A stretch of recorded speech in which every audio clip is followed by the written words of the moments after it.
Lindsay Davis is the driving force behind Urban Extreme, Australia's only indoor ski and adventure park located in Hendra, Queensland.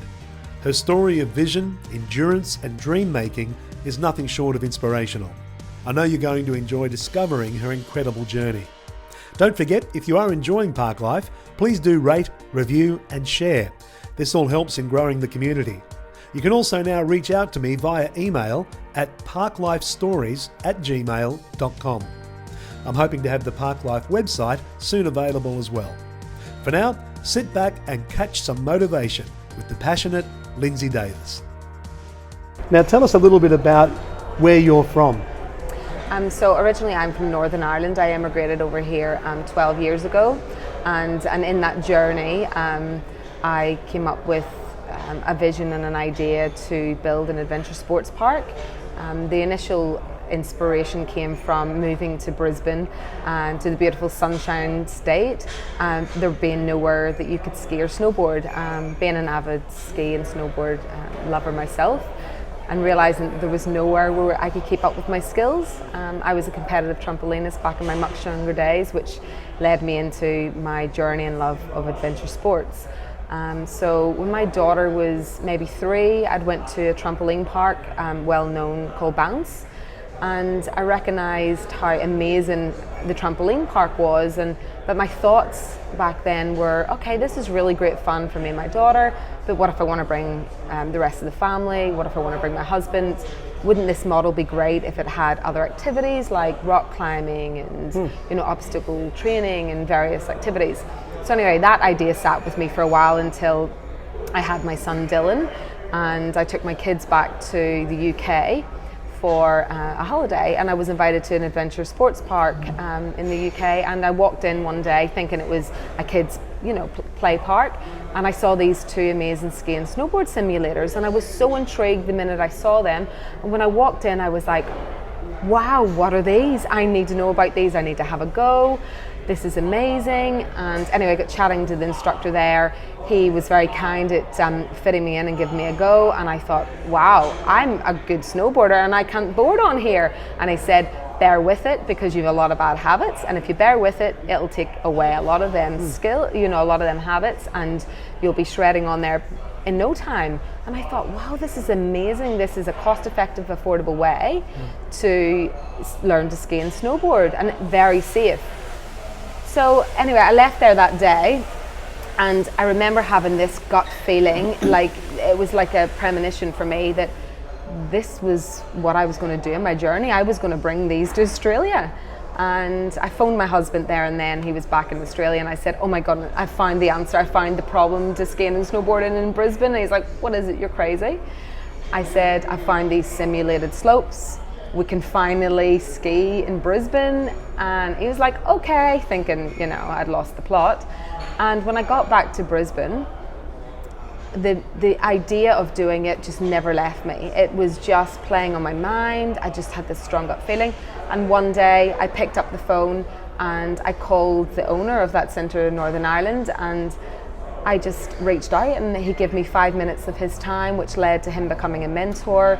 And out of that idea, I created a business model where I would bring snow sports and other adventure sports together.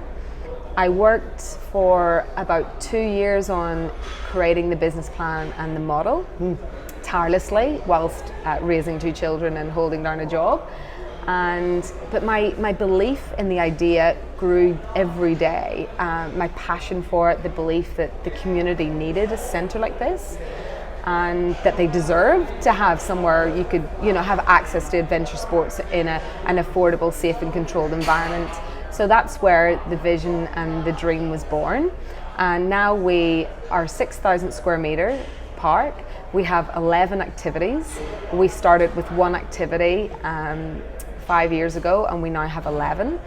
It's now a community-owned, family-run business. We're very, very proud of it. And can you tell us the name? Urban Extreme Adventures.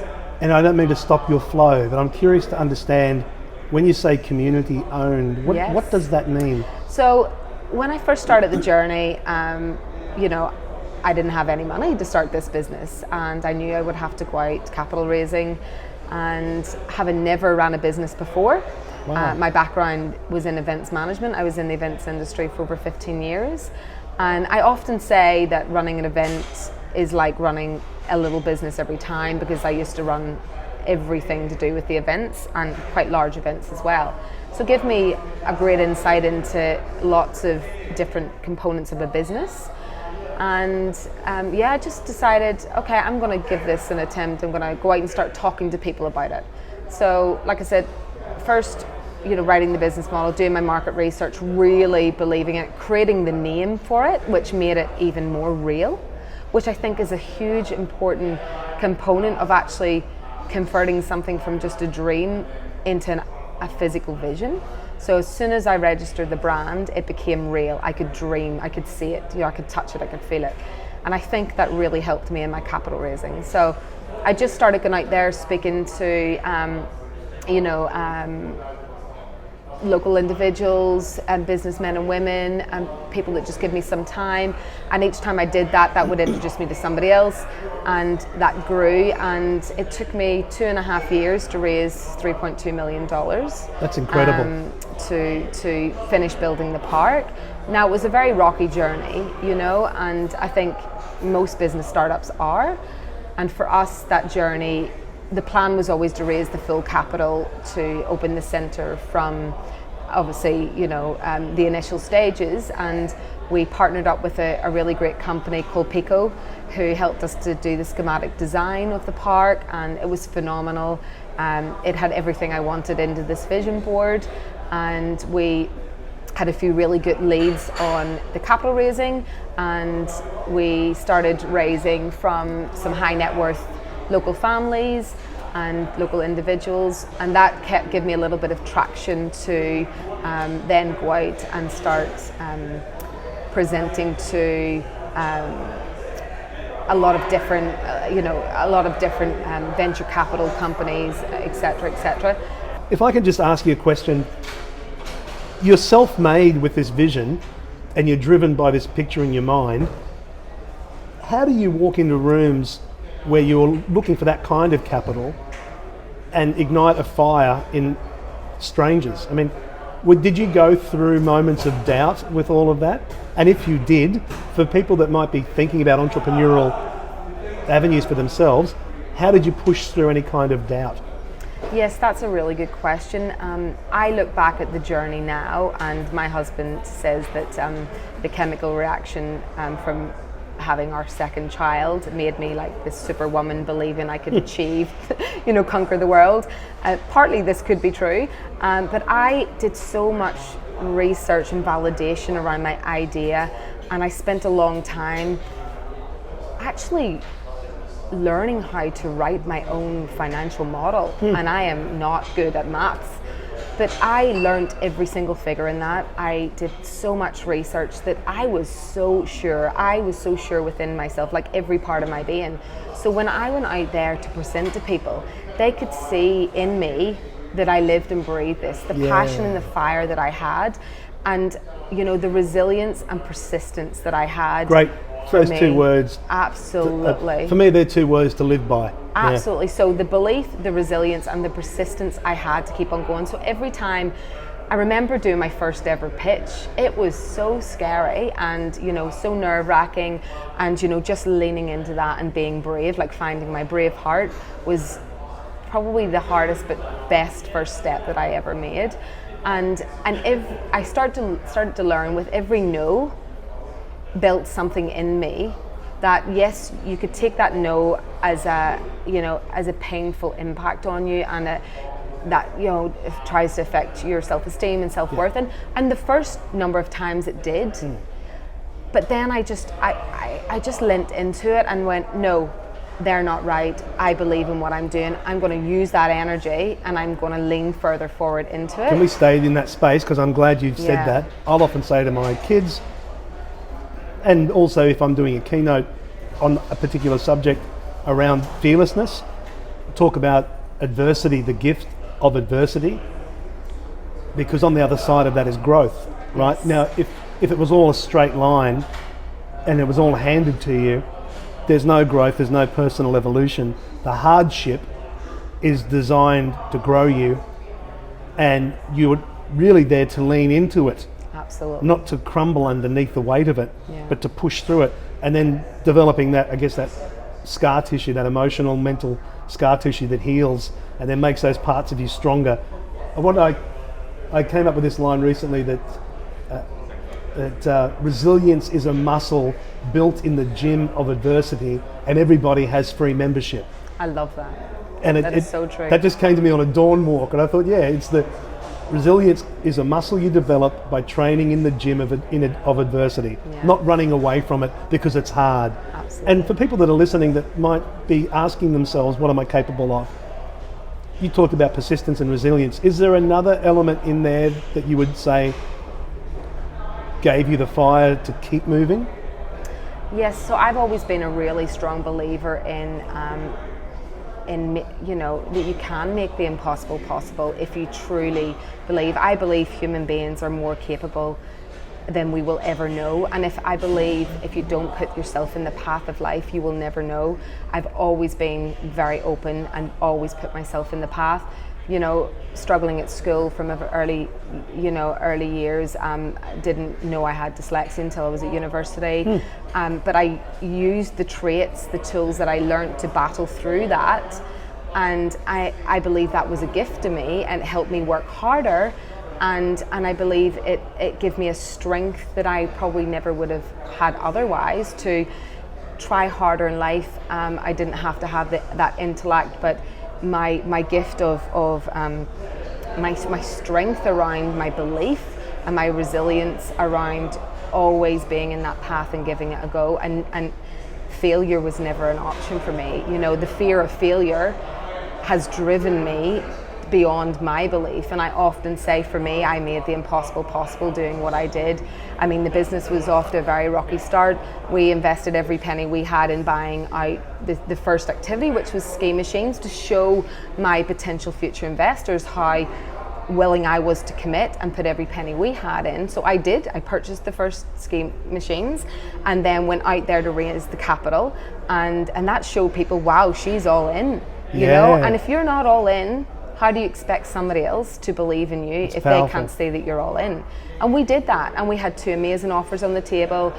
We decided to go with one of them. Look, things always don't work out as planned. That investment fell through, and unfortunately, I literally had like a month to go out there raising the capital I needed to open the next activity, because I had a venue, I had one activity already to open, and if I didn't fill this park, I was going to lose everything. So sometimes, like we say, in the face of adversity, when you're literally left about to lose everything, you literally go out there and you fight for everything. And I knocked at every single door, and I raised that next little bit of capital that I needed to open the next activity. And the story of the journey for us, yes, we could have opened this all singing, all dancing, all bells park right from the get-go. It didn't happen like that for us. We built one activity, we made it work, we raised capital, we built the next activity, we made it work. And we did that for 3 solid years, actually nearly 4 years, building one activity, making it work, raise capital, getting our community to believe in us. And that journey, in some respects, has been phenomenal. We've learned so much out of it. And it also gave us an amazing opportunity to do crowdfunding for equity. So we had 11 initial investors who invested in us to get to the main stage. And then at one point we had one of our biggest activities that we wanted to put in, which was our indoor sports climbing gym. And this was our biggest financial commitment yet. And I thought, you know what, the government had just signed off legally for crowdfunding for equity.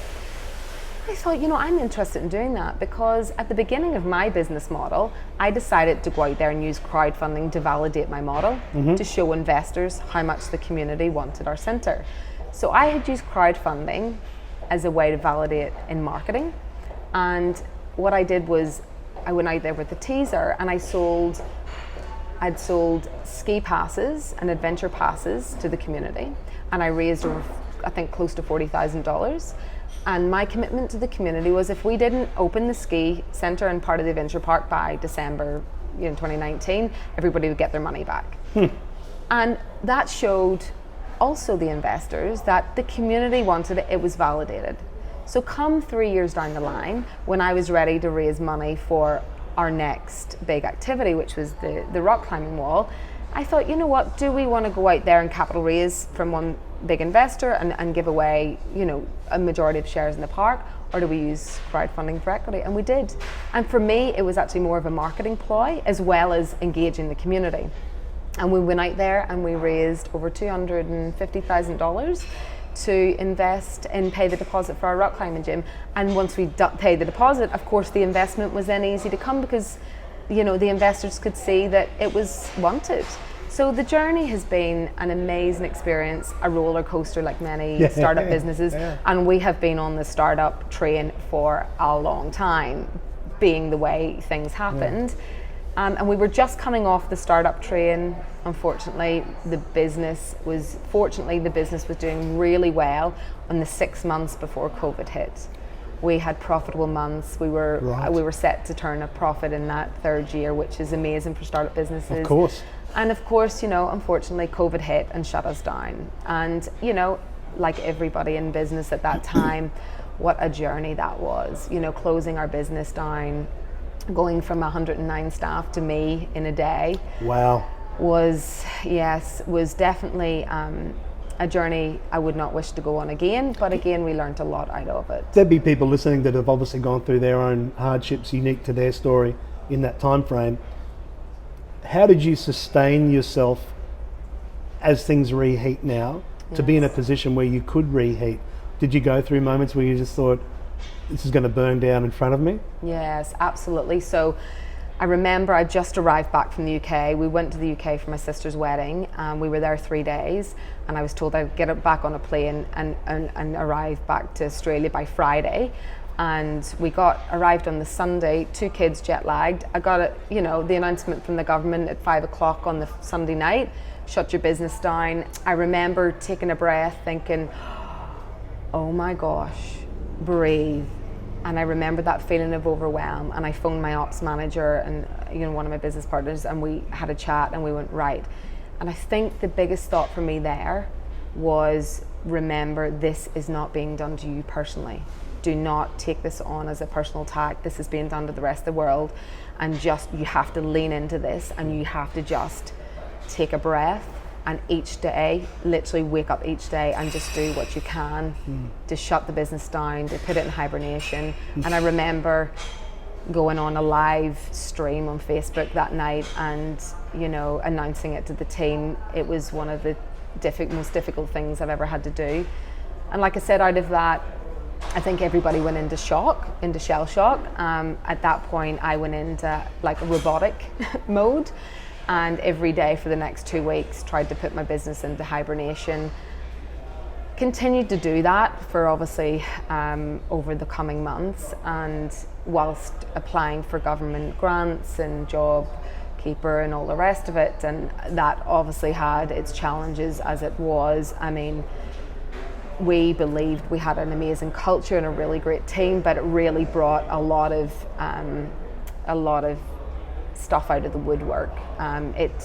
We really saw a lot of people's true colours in that time. It's often said, and I truly believe it, who we are is who we are under pressure. Absolutely. You squeeze an orange and orange juice comes out. Yeah. And I often say to my team leaders too, that same line, it's easy to be in charge when the sun's shining. Absolutely. And everyone looks and thinks, what do you really do that I couldn't do? Yeah. It's much harder to be in charge when the weight of things comes crashing in. And as you say, that will always reveal the nature of people. How were you able to transition through that? Yeah, that was really difficult time actually. The first phase for me was actually knowing if we were even going to be able to reopen. Unfortunately, because we were in business startup mode and only had past data, the government was looking at past data and wanted to see obviously a profitable model. They weren't really looking at future data. So when we applied for those grants, we were in still business startup mode, and we hadn't made a profit, and we were a stage startup as well on top of that. And unbelievable, we get turned down. And I remember sitting in my living room this day, and I'm honest, I had an anxiety attack. I bet. What was facing me was I'm about to lose my home, I'm about to lose my business, everything that we've worked so hard for, and I couldn't breathe. I physically couldn't breathe, and I remember that as clear as it was yesterday. Right. I don't hold the pain of that memory anymore, because again, I've learned from it. But I remember having that feeling and that emotion, and holding that in that day, and having a breakdown basically that day, and the next day waking up again and finding the strength, and I don't know where from, but finding the strength to lean into that. And I had fire in my belly, and I said, if I have to go to the government and fight my battle, and if I have to go to the newspapers and the local councillors and you name it in Parliament to fight my story, I will. And my team knew. And I started that journey, and it took me 8 weeks of battling my case with the local government to get accepted for a grant. And it wasn't even a grant, it was a loan, a no interest loan to reopen the business. That was my next journey. And once we found the money to reopen the business, the next journey was to re-engage staff and rebuild that culture. I think anybody that survived business in the last 2 years deserves an award in every respect, and I think building the culture of the business has still been one of the toughest parts of it, and it's still an ongoing problem that we're all having. For me, we employ staff as young as 14, 15, all the way up, in their 40s, 50s, so a real diverse age range.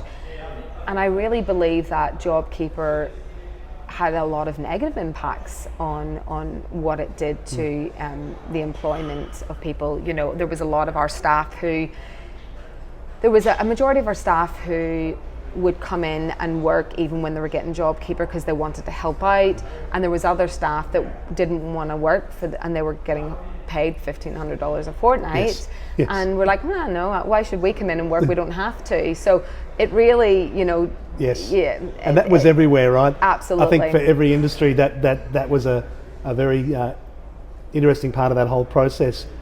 Can you tell us a little bit about, and firstly just let me say, you articulate all of that really beautifully, and in such a way I think anyone listening who is wrestling with whatever it might be, the challenges of just surviving and sustaining a vision through hardship, you articulated all of that beautifully, and I think in a way that's very inspiring.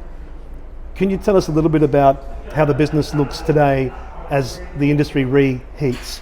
How does it look, and what does the future hold for Urban Extreme? Yes. So it's been a tough couple of years, rebuilding the business back up, and I have to say, I truly believe that one of our advantages to our business is that we have a huge support from our local community. We're not just an adventure sports park or a family entertainment centre, we are a community hub.